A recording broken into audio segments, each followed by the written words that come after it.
Hello and welcome to the Winners Find a Way show. I am your host, Trent Clark. Super excited to see you here. As most of you know, I'm a serial entrepreneur, CEO of Aim for NIL, and I am an international speaker and longtime coach in professional baseball coaching in 3 World Series. Today, I have got my friend, Marty Strong. Marty, how you doing, buddy? Trent, I'm doing great. That intro got me fired up, man. I like those drums. Yeah, man. I'm trying to get that audience engaged because I have got just some incredible people like yourself that come aboard and share their wisdom, their nuggets. It's absolutely incredible. And it's going to be no different, Marty. No pressure, but it's going to be no different. I'll be okay. All right. Tell them where they can find you, Marty Strong. Marty Strong, BeNimble.com. That's my website. All my books are there, articles, what I do. That's awesome. Okay. And you're on LinkedIn. I saw that too. So Marty Strong. Now, Marty, let's talk a little bit about your background. You National University, start out there, Cali. You're a Nebraska kid, right? And how do you go from Nebraska to National University in Cali? How's that happen? Yeah. So, I left Nebraska when I was 17 to get out of Nebraska. I joined the Navy. Yeah, I understand that. So I was in the Navy in the beginning. I went to radar air traffic control school. Through mistaken orders, I ended up getting sent to San Diego to the SEAL course, the basic SEAL course. And while I was trying to figure out what the mistake was, and they were willing to figure it out, they talked me into volunteering into the SEAL program. So I ended up doing the 6-month course, graduated one of the 13 originals out of the original 126 that started. And when I came back 8 years later, I was the senior enlisted in charge of that first selection phase, and I went to school at National University at night to get my my undergrad degree. And then later on, I went back and got my management and my graduate degree in management. That was a few years later, but yeah. Very cool. All right. So yeah, I understand that concept. I'm a Michigan kid, man. I just recall man, I can't wait to get out of this weather. It was like my deepest desire. And I love Michigan now, live here now. But okay, so you touched on a pretty good subject here, which is that you were a Navy SEAL. I mean, and loved Warrior Elite, great book for people who haven't read it, right? Just to talk about how going through a class is so big. I love a couple specials they've done on like history or discovery, and just amazing to see it. And I have some experience with Dr. Troutline, who did some psychological profiling and he did all the NFL guys, and he had experience with the SEALs. So amazing some of the mindset stuff that goes on. And we're going to touch a lot on that today. Is that right? I hope so, because it's an interesting topic. And most people have SEALs kind of pigeonholed into Marvel comic book characters, and they're really not. They're not all Jocko? Jocko's like Jocko. Hey, I always think he's a character. And Jocko communicates in a way that people completely underestimate and misunderstand him. I put him through Bud's. He was one of the students when I was in charge. And wow. Yeah, he's an extremely intelligent guy. And but most of the SEALs are either very quiet or they're very, very straightforward, and they're always appreciated or underestimated because nobody thinks of SEALs as intellectuals. But to get into the SEAL program, you have to have be in the top 5% of all the aptitude battery tests. You have to have a high IQ. Yeah. And so think of like a college level athlete, superior athlete with an IQ of 125 plus, who has psychological resilience and emotional maturity, and then you throw them in and then train them into becoming basically a warhorse. So Warrior Elite, man. Interesting mix. Yeah, it's a good deal, man. I mean, it's a great mix, and it kind of separates who's really getting it done at that highest level. I mean, coming from Major League Baseball, kind of same thing, right? You have a lot of people who are talented, but your stars are these people who really have that intellect and the mindset combined with the physical aptitude, right? And so it's pretty crazy. We're gonna talk more about that too. But now married, 5 kids, 5 grandchildren, and you're a 2-time cancer survivor. Right, all true. That's pretty fierce, man. Like, what was your cancer battle? Same thing twice, or what happened there? No. The first one was kidney cancer, and they caught it real early. And I had one of those Da Vinci robotic surgeries, so that was good. They got all of it and didn't have to take my whole kidney or anything. I finished the 5-year protocol a year ago for that, so I'm good. And then about 3 years ago, I got skin cancer enough that have an odd skin cancer, so I had to have that taken care of. And so basically, those are the two. And I kind of got up, and I had to wait 8 weeks after the cancer kidney surgery and everything before I could work out, which was killing me. But Yeah. I didn't really miss. That's, I don't know. Yeah, that doesn't equate to a SEAL, at any time. Like, no workouts for how many weeks? Come on, man. 8 weeks. Yeah, we're bad. We've always been bad patients. We don't follow the rules very well. Yeah. I appreciate that. Athletes are very similar, by the way. So now you're an author of Be Nimble. You're an author of Be Visionary, which is your newest book. Excited about, your business leadership books. And then, of course, the newest one coming out, Be Different, we're going to talk about. When's that release date for Be Different? I'd say probably January of 24. Oh, cool. Okay, good. Are you all the way through it already, and it's now gone into edit? Or halfway through the 6th chapter. I've got the forward's going to be done by a guy who's a specialist in brain science and soft skills at McKinsey and Company out of Stockholm. It's a guy I know through one of my connections. He writes brilliantly about judgment, wisdom, a lot of the soft skills that are missing. They do global surveys, and so kinds of things that I focus on a lot in the 3rd book. So, yeah. Where are you living now? I live in Virginia Beach, Virginia. Oh, okay. Now, did you land on there for any particular reason, or what took you to Virginia Beach? Oddly enough, so the SEALs are only in 2 places. They're in San Diego, California, and they're in Virginia Beach, Virginia. I spent 16 out of my 20 years in Virginia Beach. I did two tours in San Diego, not counting the student one. And so in my adult life, I've spent more time in Virginia Beach than any place else.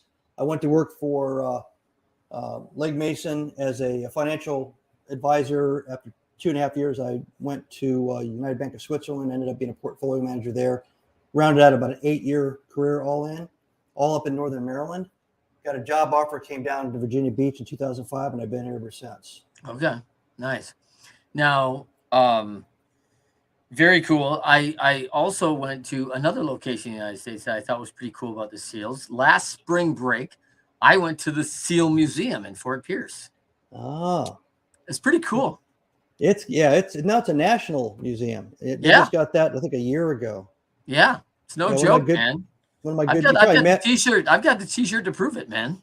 You probably met one of my friends. She's the docent there. Oh, that's cool. Yeah, that's cool. It was a really cool experience for me and my kids. We really dug it. Okay, so now what most people don't know about Marty Strong is that you're this cool business leader, writer, executive coach, mentor, but you're also the author of 9 novels. You are actually ML Strong, and you've written all these novels. You got a great series, kind of centered around the SEAL kind of aptitude there, and then every proceed that goes from that book goes back to the SEAL program. Is that right? Yeah. So I've got 4 books in a time travel series called the Time Warrior Sagas, and the second 5-book series is all SEALs. Same character, basically evolving, or actually devolving towards the end. Like all of us do after he's I got it. Cashiered out with injuries and things. I think in the 3rd novel, but the proceeds go to the SEAL Veterans Foundation, specifically to a program that focuses on getting veterans help with getting their disability for PTSD and brain trauma recognized by the VA. Yeah. And because there's a lot of programs once it's been recognized, but the hard step is if you weren't diagnosed with that in the service, they won't talk to you. So that program kind of bridges that, gets them set up, and so then they can see all the bigger money, the bigger pools of money that are in foundations and the government programs. So yeah, so all the proceeds from all those 9 books go there. That's cool, man. That's so cool. All right, let's talk a little bit about young Marty Strong sitting in Nebraska going, yeah, I'm going to be a SEAL one day, right? Like everyone's planning for in their life. I mean, is that your path? What are you thinking you're going to be when you're 14, 15 years old? I knew what I wanted to be. I wanted to be lead singer in a rock band, Okay. or an archaeologist. Okay. It turns out the Indiana Jones was exactly what I wanted to be. It was kind of a combination of stuff. I still love anything to do with treasure hunting and, Curse of Oak Island, any of that stuff. I've got that Yeah. itch. Someday I'll have time to go out and metal detector, something for fun. But yeah, that's what I thought I was going to be. I did have a little feeling that I might want to be a writer, because I did writing. I read voraciously when I was a kid. Okay. But I was just trying to get it. My parents' marriage blew up. I ended up with my mom. She was schizophrenic, alcoholic. So I eventually got the hell out of that situation. Went to go live with my dad. And then I had to make a choice. My dad wasn't going to help me with college. And I had a 4.0 average, but I wasn't smart enough to know how to ask for assistance. And back in those days, nobody really knew. There wasn't everything online and all that. Yeah. So a friend of mine wanted to join the Marine Corps. We went to the recruiting station. I saw a film strip, old school thing, film strip of the Marine Corps boot camp and everything. I was 125 pounds. My friend was a middle linebacker. I went to the bathroom, bumped into the Navy recruiter, who gave me his card, and I decided, because I said, there's no way I can run around carrying a bunch of weight on my back, and there's no way I could be a Marine. So I joined the Navy because the film strip scared me away from becoming a Marine. And oddly enough, because of the mix-up in orders later on, I ended up at the SEAL training thing and ended up carrying as much, if not more, weight on my back later on. Yeah, right, right. That's crazy, right? Like how things work in life. I mean, but I'll tell you that most of the successful one percenters I speak to, Marty, have been through some pretty tough things as kids. I mean, building Yeah. up resiliency certainly doesn't feel like a gift at the time, right? To be in a home with a mom who's being, having tough challenges and obviously a tough scenario, right? Because this mental health is getting the best of her, and yet you come through that and go, man, like I'm a lot better as an adult because of some of the stuff that I had to deal with as a kid. Yeah, David Goggins in his book, and um, man, I can't believe Mike Day, the SEAL that was shot 27 times. His book, Perfectly Wounded. Both of them had the same kind of Yeah, experience as kids, and I don't think I realized that. And not even when I was an instructor, I didn't realize that the kind of twisted gift that I was given, and that they both call out in their books, was this psychological resilience, the kind of the scar tissue that you'd been taking so many negative things as a child. And you can go either way, right? You can go down the tubes, or you can stand up and say, this doesn't define me. I'm going to get out of here, and I'm going to become a hero of my own story. I'm going to write my own story. And in the case of the three of us, that's kind of where we ended up going, right? Not everybody does that, but that is definitely, clearly a key discriminator going into an elite program, whether it's the SEALs or Green Berets, because you're psychologically tested. Everybody thinks it's a physical process. The physical stuff is to wear you down so that psychologically you give up. It has nothing to do with you physically. If you pass out, you pass out. yeah, They put you in a truck, they give you some water, and you wake up and keep on going. It's not about that. It's, if you pass out and you wake up and you decide, I can't do this anymore, well, then they've achieved their objective. They've weaned you out of the crowd. yeah. The old adage, fatigue makes cowards of us all. Absolutely. Yeah, Yeah. And crisis reveals character. That's another one. So if you're having a psychological crisis every day in SEAL training, it reveals one thing or the other, And I'm not saying that you aren't a good person or a courageous person because you decide to leave a program like that. The program's designed to try to help you come to grips with whether you really want to do it enough. And you can go off and I know people that left and became incredibly successful in the Navy and other programs, super smart. You couldn't have got in if they didn't have the prerequisites, right? But they decided in the moment that they didn't think it was for them. And unfortunately, the screening isn't the job. yeah. It's the screening. The job's what you learn later on down the road, sliding down ropes and jumping out at 15,000 feet at night in a formation with a bunch of guys. That's the job. Yeah. Yeah. I was always, when I read Warrior Elite, actually, I was amazed at like the low bar of the physical aptitude test to qualify, right? Because I was like, hey man, I can do this stuff right now. Yeah. like it wasn't like, oh man, like you got to knock out 1,000 push-ups and you got 2 hours or something, right? Like it was like, oh man, like can you do like 100 push-ups? I was like, man, there's a lot of people in good shape who can just meet these physical, just physical, right? Now, are they going Yeah. to meet the mental capacity? Are they going to meet the intellectual capacity? You know, like, I don't know about that, but yeah, I was blown away by it. I was like, wow, I would thought they would have had higher standards.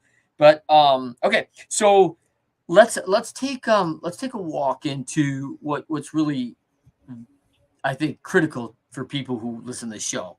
If you're joining us on the show for the first time, like we talk about the tough things. We talk about how do you become a lead? How do you work through difficult times? How do you work through the challenges? Love the quote: "Winners, when shown data that they are losing, find a way to win."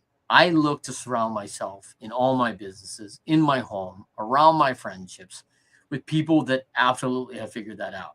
I don't like to spend time with victims. I don't like to spend time with people that feel like, hey, I can't find a solution and I give up. I don't understand the language.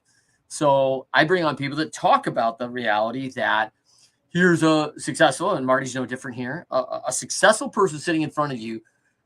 And it has not been a rose-colored path the whole way. I mean, it is not trust fund and look how easy this is. And oh, hey, I'm going to do this because the things that happen to you are happening for you, to shape that character, to design that. And so, Marty, I want to talk a little bit about that first time, like one of those early challenges that you faced, where you felt like, hey, man, the data is all up against me, man. I'm not winning. This is not working. And what you did about it. What did you do to change the situation? How did you direct that in a different way, either personally or professionally?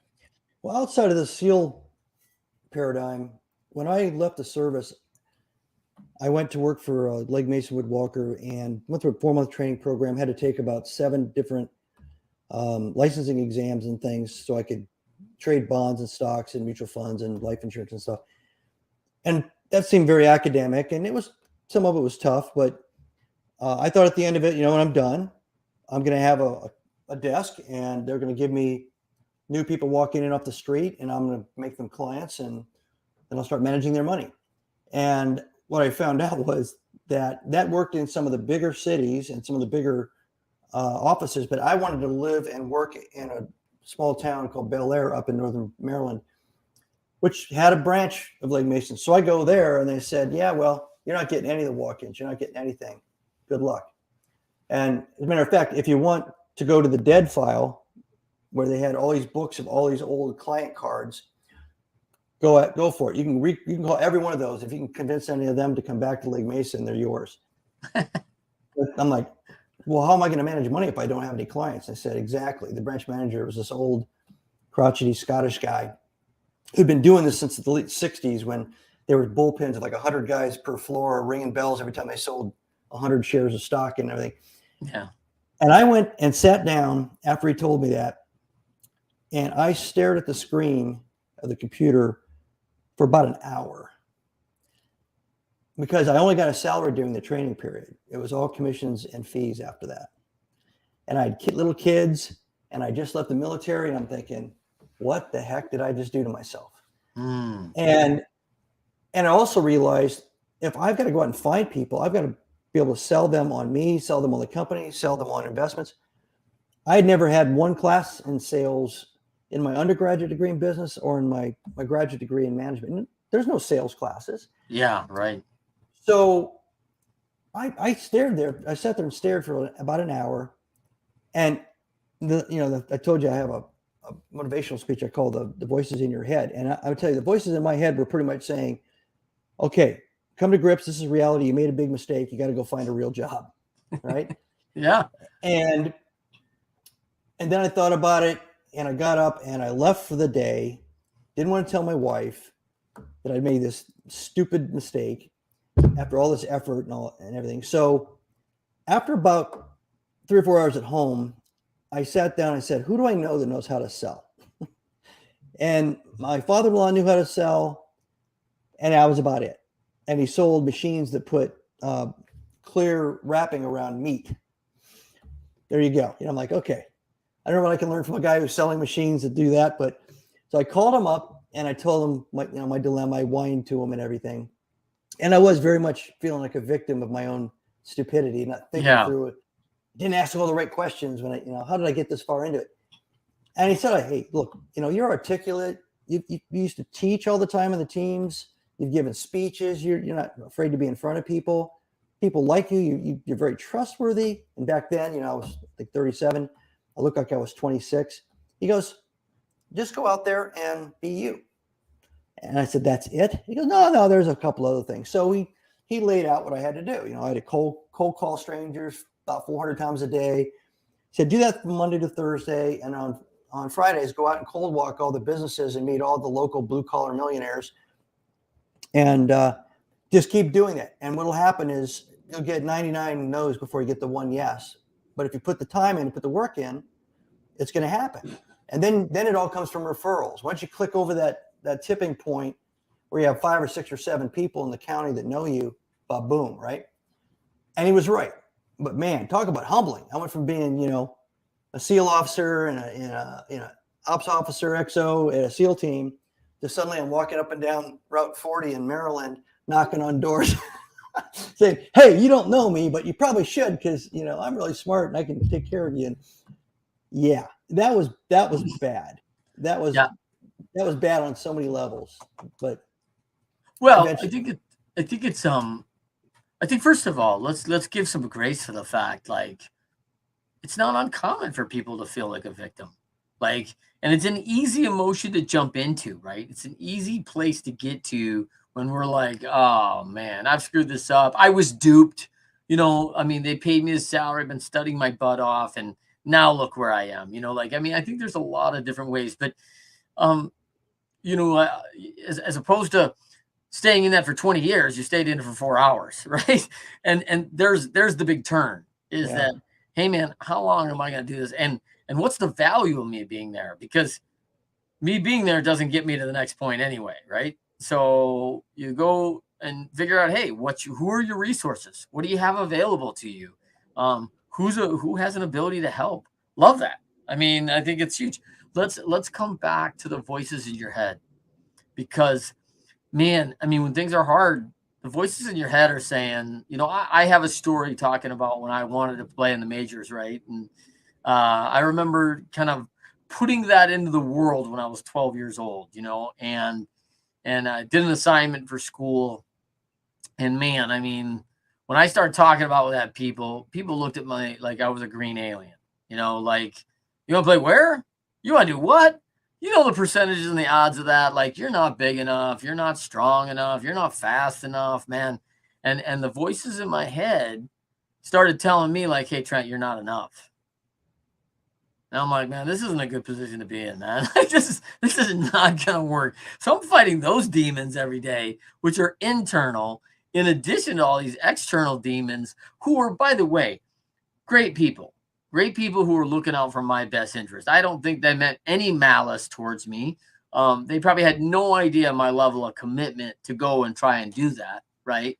But it logically, it made perfect sense to be like, hey, kid, plan B might be a good idea here, right? It's probably the same advice I would have given you too, Marty, if you said rock star. And I'm like, oh, lead singer for Journey, huh? Like, there's a guy, Tyler's pretty good at that. Like, what else are you thinking, right? Yeah. So talk to me a little bit about what you learned about, because the SEALs is all about the voices in your head, because right now, and for people again who haven't read some of Marty's books and read like a Warrior Elite and know some of the stuff, when they go through Hell Week and they are just going to bring your body temperature down to a place where you can barely function, the idea of what's going on in your head is it's not unicorns and rainbows, right? This is not sunshine. This is pretty dark. Yeah, I almost quit before the class even started. It was about 2 or 3 weeks of us, what they call manning up, getting everybody's arriving, because everybody wanted to be a SEAL. Everybody had been trained to be a SEAL. I'd walk into the huge military style bathroom, and there'd be a guy with his shirt off, who looked like the cover of Fitness magazine, doing a double nunchuck, kata, and I'd be like, what am I doing? They all. I mean, I was 125 pounds, 17, and looked like I was 8 years old, pretty much. So I don't know why I made it to the first day, but then once the first day happened, you're so sucked into it. You're running 6 miles total just to go to the chow hall and back every single day. Yeah. It's a mile there, a mile back. So that's not even counted as training. So you said about the PT test in the beginning. It's not that daunting. It's not supposed to be. It's supposed to be enough to get you to where you start this long process of being broken down. Yep. And there are some things that are a little bit scary, the longer runs or longer swims, but for the most part, it's an evolution of causing you to get so fatigued. That's why some of the elite athletes that come in there, Mike Day talked about this in his book too. The observation, they had never not been an exceptional athlete. They'd always been a top performer athletically. Yeah. It was part of their self-esteem, their self-image. We had a guy when I was an instructor that quit, and he was 2 years early. He'd been number 3 in the Hawaiian Iron Triathlon. Yeah. I mean, and he quit on a mile bay swim in a sunny day, like 10 o'clock in the morning. So the fatigue gets you down, and I made it all the way to Hell Week. We lost half the class, and then I had 3 other roommates, and we all felt like we were survivors. We were going to make it because we made it that far. They kick off Hell Week on a Sunday night. We had a plan, but we weren't in the same boat crew. So they break you up into boat crews of 7 men. So when the machine guns fired and the bombs started going off, we dove out the window. I guess that wasn't an original plan because the instructors were waiting outside there. So we got punished even worse, got sent in the ocean, rolling around the surf and in the sand, came back. So the momentum sugar cookie. They call that a sugar cookie. Yeah, sugar cookie. So I come back on Wednesday, and I haven't really, now I'm in a fog, right? I haven't seen or even thought about the other roommates. Don't know how many people are in the class. I'm just putting one foot in front of the other. They said, get up into the barracks and go get something out of your room. So we all ran in there. I get to my room, I open the door, and we had single bunks. And 3 of the 4 bunks, instead of being horizontal, were flipped up vertical on the wall with no linen. And the floor in front of all of them was clean, like polished, mopped and waxed almost. And mine was down horizontal, and there was this muddy, sandy strip going to my locker. And I looked at it, and it was like a combat, like a movie scene. They're gone because they whisk them away. Yeah, I'm the only guy left out of this group who I thought all of them had a better chance than me. Which is totally psychological warfare right there. Like this is a psychological move to beat at you right there, right? Yeah, but that was a turning point for me because first I got shocked, then I got kind of goofy about it, and then I stopped and thought, hell yeah, I survived. I'm halfway through Hell Week. I'm still here. I was better than those 3 guys. I was better than the 60 guys that didn't make it to Hell Week. And I never thought about quitting ever again, for the rest of the course. So that turned on you that became the confidence booster. It was, yeah, because I've done adventure racing and stuff, and I did one with my wife, and all these hundreds of these elite athletes show up, their Xterra points events and everything. And I said, don't worry about it. It's like the tortoise and the hare. For 12 hours, we're just going to not get lost very much. We're going to keep a steady pace, and you watch what happens. In about 6 or 7 hours, the meat wagon's picking people up off the road because they're bonking. They don't know how to do, the biologicals, all the other stuff. They're not drinking enough, eating enough. And you end up at the very end, and there's 42 people that finished, and you're 31, but 160 started. Yeah. It was about attitude and a little bit of brain power and just not quitting. It wasn't about how fast you were, how expensive your bike was or anything like that. So you learn that lesson, I think. And the older I've gotten, the more I've learned that lesson. It's not about the trappings are cool. It's not about what you think of yourself. It's about you against the reality. And if the reality changes and you're not up to it, you got to adapt and you got to train, you got to prepare, and then you got to get up to that new reality. I don't care if it's business, life, whatever it is. Yeah, well, I love this, thing that you talk about that Mike touched on in his book. I mean, I call it the confidence game, right?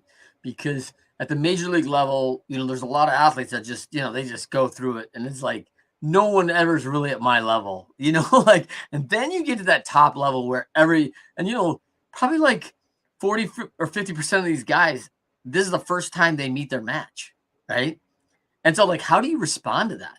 And there's a number of people, and I don't know what the percentage is, Marty, but there's a percentage of people that they can't manage it. They can't manage it mentally. And I call it the confidence game because I watch, and literally it's almost physical, it's visceral, watching confidence leave the body.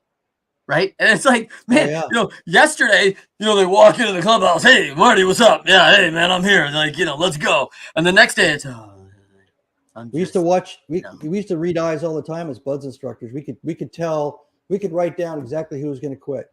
You could see it in their eyes. And Viktor Frankl in Man's Search for Meaning, talking about his experience, in the German death camps, he says exactly, almost word for word, within a couple of hours, he saw people shut down, and that was it. He knew they were done. Yep. You could see it in their eyes. And, and you could try to drag them back from that, but there's a point when they get to where they believe what they're hearing instead of being the voice in their head. They're listening to the voices in their head.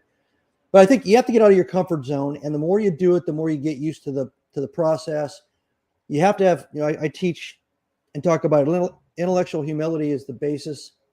You strip out all your accolades and all your failures and you get clear-minded. Then you have intellectual curiosity. You suck in everything, 360-degree situational awareness and whatever you're doing.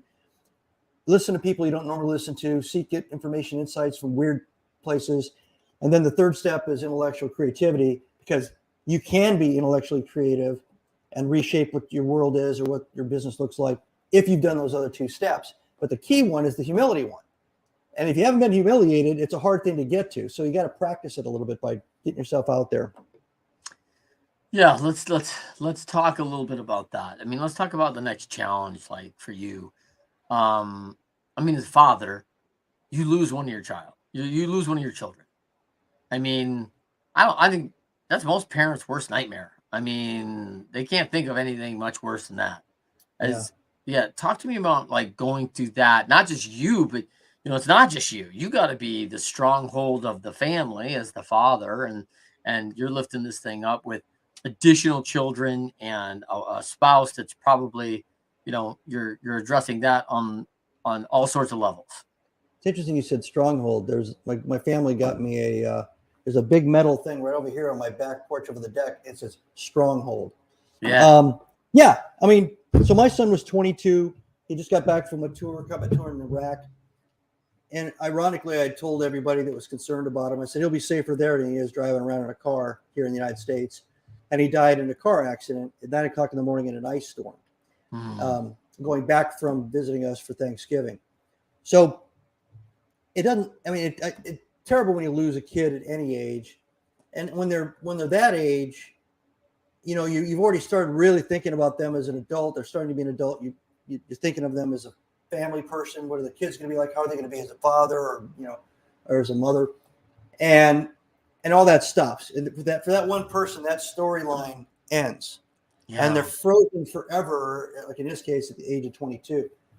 He got full honors. He's at Arlington and all that kind of stuff. I think the hardest thing for me was to be the patriarch, strong person.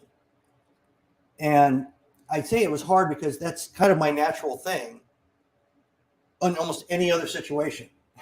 Yeah. But and by the way, you've done it a lot. Like that's actually easy in most situations because you have a lot of repetitions being that person. Yeah. And I've lost lots and lots of friends and family, other, older family members and stuff. So, I understand death and I've come to grips with my thoughts about it, but that thing hit me and I thought, okay, first I had to get my other son out of college because he found out while he was in college. So we drove up and got him out at 2 o'clock in the morning.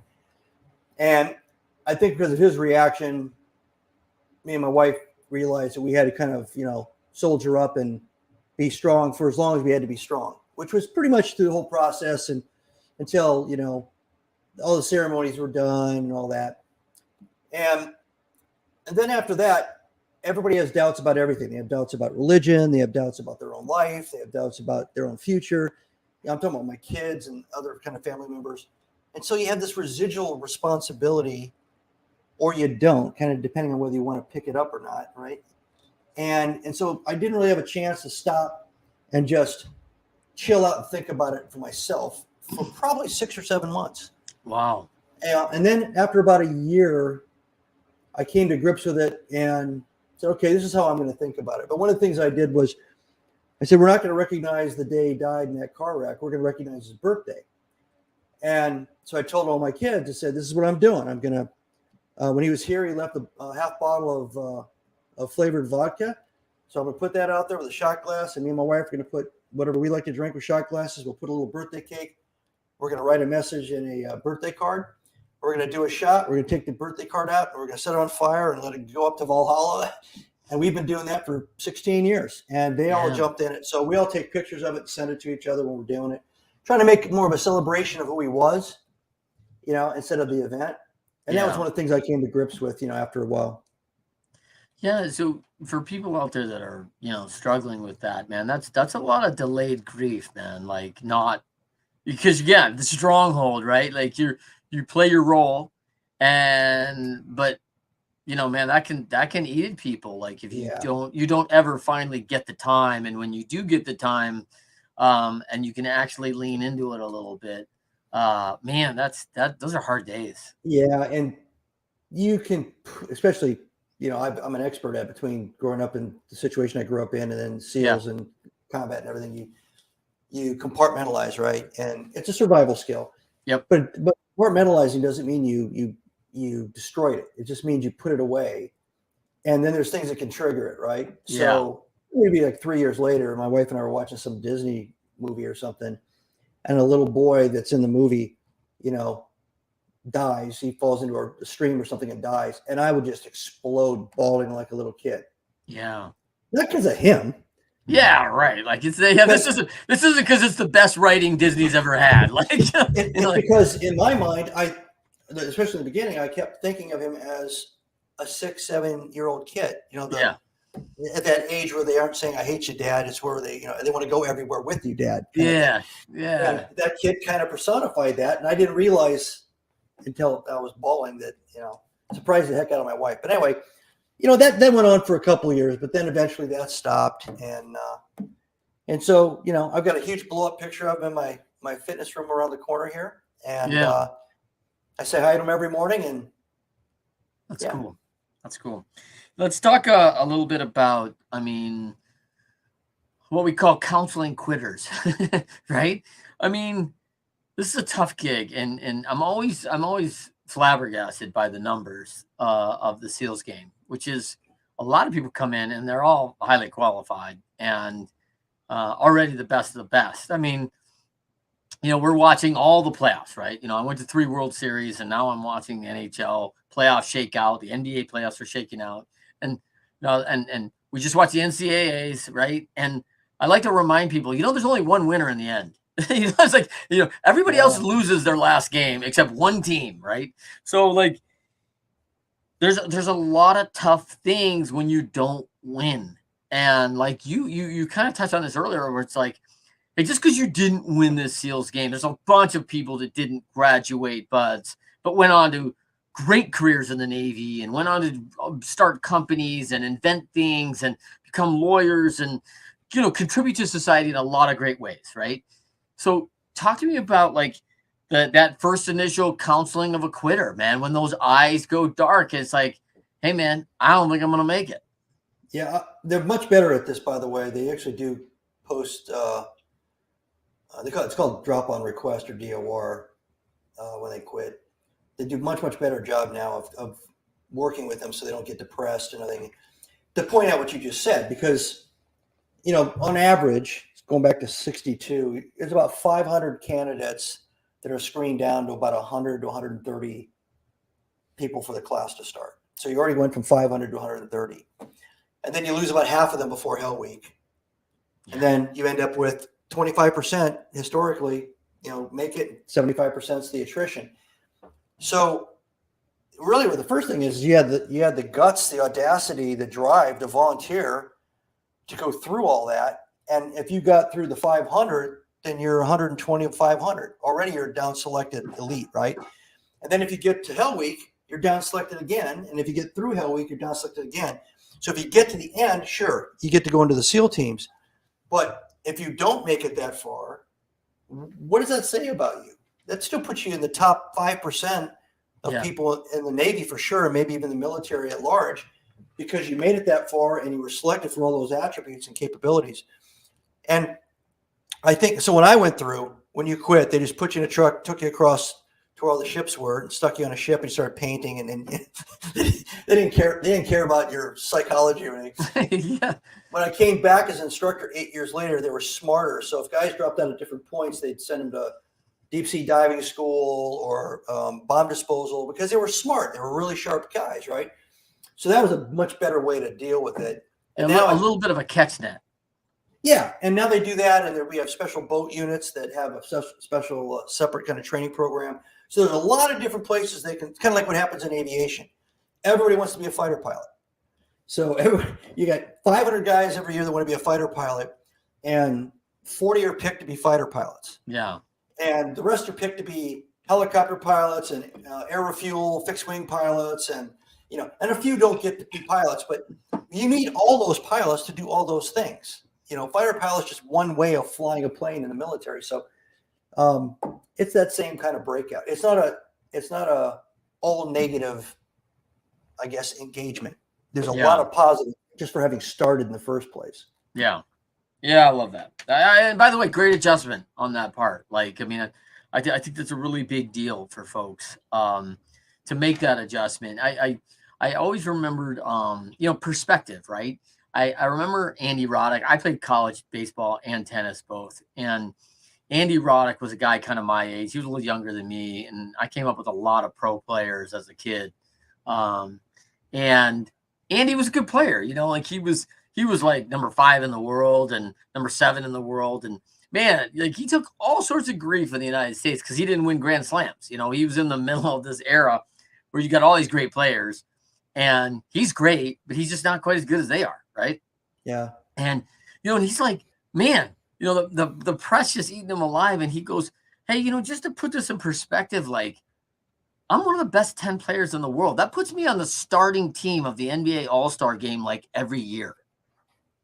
Right. Yeah. And I was like, oh crap. Yeah, that's right. Like, yeah. Right. And every time I lose in the semifinals, you guys beat me up like I'm horseshit. Right. And it's like, I don't know if it's fair, man. And it was tough, man. I mean, they were really hard on him. They, everybody wanted the great American hope, but I think it's one of the challenges right now I have with America, Marty. I mean, between you and me and, however many 100,000 listeners, right, is that, man, when people get down on America, I'm like, dude, you have no idea how good you have it, right? Like you need to pick it up your passport to find out exactly how great this place is and the advantages you have. Like when you talk about the perspective, like you were born into the top 3% of the world. Just because you were born here, man, that's like a lottery ticket. Yeah. Name all the other countries in the world where they're having a problem with millions of people trying to get in. Yeah. Yeah. I mean, there's a reason. You ever see someone say, hey, Marty, I want to defect to Kazakhstan? I've never heard that before. There's a reason. Back in the 80s, there was a Parade magazine article here in Virginia. The family with the most graduates from University of Virginia was a Vietnamese family. These guys had come off, got out of Vietnam in like 73 or 74, and they had the mother and the father. They worked like 5 jobs, and they put all their kids. They were lawyers and engineers and doctors, and there was like 8 of them. And I looked, and this is a long time ago. I looked at that and said, those guys this isn't like 4th generation in the United States. This is the 2nd generation, and the oldest kids came with them and escaped from Vietnam. That's what this country's all about. It's a wide open playing field. And I think people are taught, unfortunately, by society. And I talked about this a lot in the beginning of Be Different, because you put, like you're talking about, you want to be, a pro baseball player, and everybody around you, and they think they're doing you a favor, tries to talk you out of it, tells you it's stupid or impossible, whatever. Well, those are the obstacles and the constraints and the restrictions on free thought and dreaming and thinking big. And you run into it almost to the extent that almost nobody says, hey, that sounds like a good idea if you looked into how to do it. Yeah. So it's a weird thing. It's like, there may be one voice in the wilderness says, go for it, Trent, and And so why wouldn't you just say, to heck with this, I'll just be a shoe salesman or something? Because that's what the world's telling you to be. But you can do this all through your life. You know, when I was 52, I went and I said, I'm going to get the equivalent of a black belt in Muay Thai. And the guy who was training me had been a strike coach in Vegas. He did Dillashaw. He trained Dillashaw, and he had 100 professional fights himself in Muay Thai. Had an 8-inch reach on me, and it took me 15 months before I laid a glove on him. And I thought I was a pretty good fighter. Yeah. I had no clue, because it was like 15 levels above anything I'd ever had to run into. Yep. And the first time I laid a glove on him, I actually punched him in the nose. I did a shallow jab and then a deep long jab, and he walked into it and he looked at me, and then I said, "Oh, I'm going to die. He's going to kill me." So at the end of the hour session, we sat down. He looked at me and he said, "Mr. Strong, I've got to start respecting you as a fighter now. You are now a fighter.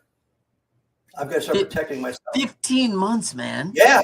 Like 15 months. That's not like, hey, I went to practice today. I think I'm going to get him next week. Like you got to be diligent, man. Yeah. And I'd come home covered in bruises and everything. And my wife was, "Why are you doing this?" You know, I was a CEO. I was like, "Why am I doing this?" Well, because sometimes you just have to pick something different, put yourself out there, get back into that humility game, so you remember it's okay.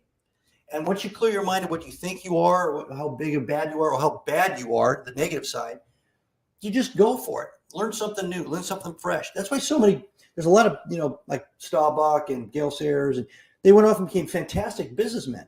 They just picked another field, another sport.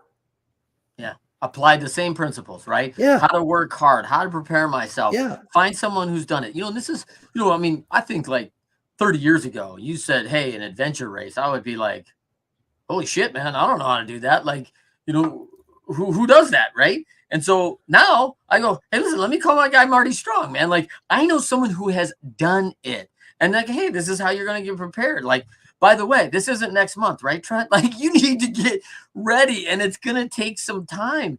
And you're not getting ready in 30 days. You got to get prepped, man. But I'll tell you how to do it. In this country, in this day and age, with the technology at our fingertips, there's no excuse. I want to write a screenplay. I want to convert one of my SEAL novels. I just took a 36-course session with Aaron Sorkin, the guy that wrote A Few Good Men and all. Okay, I couldn't have done that 15 years ago. Right. But it's available. I mean, I can learn from the best. And, $15 a month, that's how much it cost me to listen to that guy tell me how to do that. How about that? Just pick something, try something, do something different. Get out of your comfort zone and be different. Yeah, and be different. I love that. Let's finish with be different a little bit, man. You got this book coming out, excited about it rolling out in 2024. What are the readers going to take away? I mean, they've learned how to be nimble, kind of the foundation of how to be and be in business, how you're going to show up, all those things.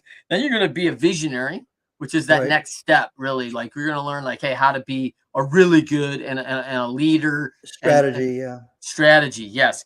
And now we're going to be different. What's the key takeaways here, Marty, in this new? So we've talked about a lot of it. There's a quote at the very beginning of the book by Madame Curie, the person that discovered radium. The universe abhors stability. There's no such thing as stability. And this is a really key concept for people to understand. It's a kind of a premise of the book. Everybody's aiming for control because they want stability. They don't want anything to change. They want their status quo, their title, their pay, their everything to be nice and clean and steady and not changing. That's not the way the universe is structured. The universe is the exact opposite. The universe is improving things and destroying things and recreating things. And that's in business. If you decide that you're trying to go for stability, 2 other competitors leapfrog you and crush you in 12 months. So it's a mindset to believe that stability is the objective. It's also a mindset to believe that stability is an illusion. I tend to believe the second one is true. So if that's the case, then being nimble, being visionary and strategic is important, but also you have to be different from the status quo of most of the people around us. They're obedient, they're following rules, they're compliant. They've got baggage that they brought up through their life, what their parents said were right and wrong, the traditions, the cultural stuff. But then they go into a company, the company says, you only work this way, This is what work ethic looks like, blah, blah, blah. And they sign up for it. And after 10 years in the business, they're pretty much neck down to they don't have a good idea that they would put forward. And because 5 years ago, they were stuffed 5 times in a row and they said, okay, they don't want me to say anything. Yeah. That's not a human brain shortfall. That's the consequence of everything I just laid out. So how do you break out of that? And it's not an age thing. And how do you reinvigorate it? And how do you stimulate it? And how do you fire up that creative energy? And a lot of things that we've been talking about here, that being humble, but also being very curious and taking some risks and learning some things that are new. That's what that third book's about. Yeah. I mean, man, I always think like innovate, and innovate, because, I always have a lot of admiration for, Coach Saban, because when I was a young guy doing this audit of excellence, playing in 3 state championships in a row that I was involved with as a high school kid, and then World Series, like, man, when you're number one, like, everybody's gunning for you. If you rest on your laurels, you will not stay there, right? Like, you have to be innovating all the time, and I think that's one of probably the big thing about Nick Saban that people don't really admire about him is that he's been number one a long time. You don't think he's made changes to stay there? Like, he didn't do what he always did. If he did what he was still doing in 2002 when he won his first title or whatever, like, people would be wiping the floor with his team. They would figure that out and be like, oh, I know what he's going to do. He's been doing it since 2002. That's 22 years or whatever. Like, not going to do that. Like, he's got to innovate, right? So I want you to give everybody the title of this book, the full title, Be Different. Be Different, How Navy SEALs and Entrepreneurs Bend, Break, or Ignore the Rules to Get Results. I love it. Yeah. All right. I'm not telling you to ignore all the rules. Marty is. I'm not telling you to ignore them all, right? That's only if you can't bend or break them first. Yeah. That's right. You got to bend and break them, right? Like, I think there's a lot of people that become extremely successful because they learn to bend rules to their favor, right? I mean, that is so certainly there's a lot of people I've read about that, about their ability to create value inside the boundaries of whatever those boundaries are. Tim Ferriss is a good example of that, right? Where he's a guy who's always innovating, he's always bending the rules. He goes over and wins the championships in Asia, right? Because he figures out the rules. He hyper saturated. He hyper saturated for weight gain. Yeah. And then he realizes the rules are, hey, listen, if they get 3 times out of the circle, they get picked, they're DQ'd. Like, little guys never had a chance, because he knows how to do it, right? So it's an interesting way how he bends the rules to become a champion. And so, man, it served him pretty well. Yeah. But like you said with Saban, if you're an innovator, but you're lethargic, then everybody copies your innovation, right? Because it's easy just to copy what you just did, whether it's a cool football offensive scheme that nobody's seen before, whatever it is. Yep. And then you're like everybody else. There's an equalization that happens once everybody copies that. Everybody clones it, and that's it. So if you were the original innovator and you decide that, ta-da, I've arrived, then everybody's going to equal you, and some other innovator is going to leapfrog past you and come up with something, and now you're back where you were to start with. So the ones that really stand out, the Coach Walshes and those kinds of guys, they're in a constant state of adaptation or a constant state of innovation, and they know that their own adaptation innovation is being copied and mimicked. So they only have a shelf life of maybe 2 seasons before they better come up with something that's new and unique that gives them that discriminating edge, right? Yeah. I mean, 100%. I had recently talked to Dr. Danny Purcell, and Purcell was talking about a book based on those coaches, right? Walsh and Belichick and then Bill Parcells. These guys were all like 3-13, like before they ever kind of came out. And you know what happens when you lose? Winners find a way, man. They innovate. They go like, listen, man, I don't like to stand at the back of the bus. I don't like seeing our team listed last. I'm not having it. I won't stand for it. We're changing things because we got to do something different in order to be great. How many times have you done that in your life, Marty? God, I don't know how many times. I always use the analogy of boxing because the the bad connotation that's given in society about losing. So and you know how baseball, how that works. It's most of the time you're losing, but if you win 300% of the time or 30% of the time, you're a superstar. Yeah. So in boxing, nobody just says, I'm going to be the champion of the world, and they walk into a ring with the champion of the world and say, let's do this. What they do is they start from the very beginning and they learn what they're bad at. They learn they're not fast enough. They're not quick enough. They don't have the stamina. They don't have the wind. They don't have the techniques. And they learn that from coaches, but they also have to learn it fighting somebody. So good coaches put them against people that exploit the weaknesses so it's clear. Coaches coach them through the weaknesses, get them to overcome the weaknesses, and then they get in there and they've overcome the weaknesses. Now they're at parity. Then they up the game. And so they're constantly making you lose so that you learn. So that the day and you're humbled. Right. And then when you know that you're going to fight somebody, what do? The good coach says, here's their strengths, here's their weaknesses, here's your strengths and weaknesses. We've got to figure out a way to train you to offset. And but it's a thinking process. It's strategy, it's tactic, it's doing the work, it's putting in the training and the time and all the other things. And that's in every walk of life. You have to take the fall, jump back up, and maybe the next time you won't get knocked down. Love it, Marty. Marty Strong, ML Strong, by the way, in case you're reading those novels. Marty, thank you so much for being on the Winners Find a Way show. Awesome as usual, my man. Tell them again where they can find you. Marty Strong, BeNimble.com. All right, boom. There you go. Look for his new book, Be Different. I'm excited about reading that one. Are all your books on audio?